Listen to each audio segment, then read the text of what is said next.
penderita stroke dan lesi yang cukup luas dan telah diderita lebih 1 tahun dengan gejala sisa lumpuh keempat anggota gerak, tidak bisa bicara dan menelan. Yang bisa dilakukan hanya bangun tidur. Apakah masih bisa diharapkan dengan perbaikan dengan IF, dok? Ya, secara teori kan bisa, asal dianya bisa menjalankan puasa intermittennya gitu. Bisa nggak? Bisa. Maksudnya gini, itu kan sel-sel yang di otaknya udah rusak. Ya, ada sebagian sel otak yang rusak, ada kelumpuhan macam-macam. Nah, secara teori kan bisa sebenarnya si sel-sel yang rusak itu diperbaiki karena tubuh punya mekanismenya. Tubuh punya mekanisme untuk menggantikan sel yang rusak dengan autofagi, menghancurkan sel-sel yang rusak, kemudian mengganti sel-sel yang rusak tadi dengan stem cell. Jadi ada di dalam tubuh itu ada proses perbaikan, stem cell-nya ada, terus autofaginya ada, terus growth hormonnya juga bisa untuk meningkatkan perbaikan dan penyembuhan jaringan. Jadi tinggal dirangsang aja kondisi pasiennya tuh bisa nggak dia menjalankan level 9 misalnya. Kalau bisa ya alhamdulillah dia bisa coba jalanin level 9, gak perlu takut malnutrisi karena kan level 9-nya paling seminggu sebulan sekali atau sebulan 2 kali. Ya, terus level 7-nya. Jadi itu tuh tergantung kondisi pasien masing-masing.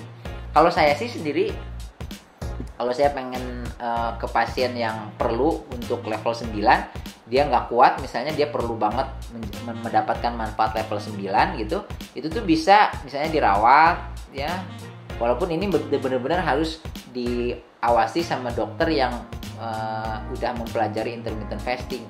Jadi udah pasiennya diinfus, cairannya tuh cuman cairan, nggak ada nutrisi, kemudian 3 hari nggak ada makanan masuk, tapi infusan masuk. Kalau ada keluhan mah dikasih obat mah, kalau ada keluhan sakit kepala dikasih obat sakit kepala, tapi nggak ada makanan masuk. Itu selama 3 hari itu lebih gampang, dia di rumah sakit aja, dia benar-benar ngejar manfaat puasa level 9-nya ya. Itu tuh bisa. Jadi secara teori bisa, secara penelitian juga banyak bahwa puasa dengan ketosis nanti itu bisa memperbaiki sel-sel otak, meningkatkan. Kalau orang pakai lemak terus-terusan, sering pakai lemak gitu, si lemak itu tuh akan merangsang yang namanya brain derived neurotrophic factor.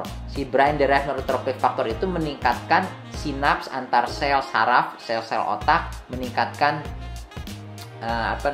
meningkatkan jumlah mitokondria yang menghasilkan energi di dalam sel, menyebabkan sel-sel otak tuh bekerja lebih bagus, lebih efektif, lebih efisien dengan jumlah sel yang sama.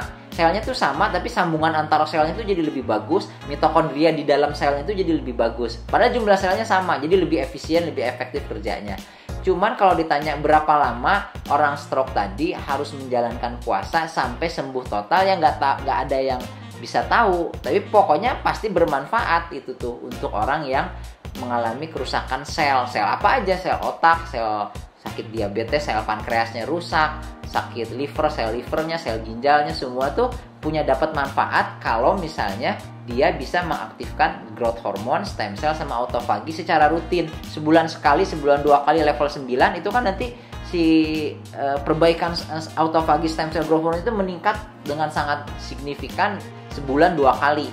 Nah, diharapkan ada sel-sel yang rusak itu bisa diganti sama stem cell yang bisa jadi sel apa aja.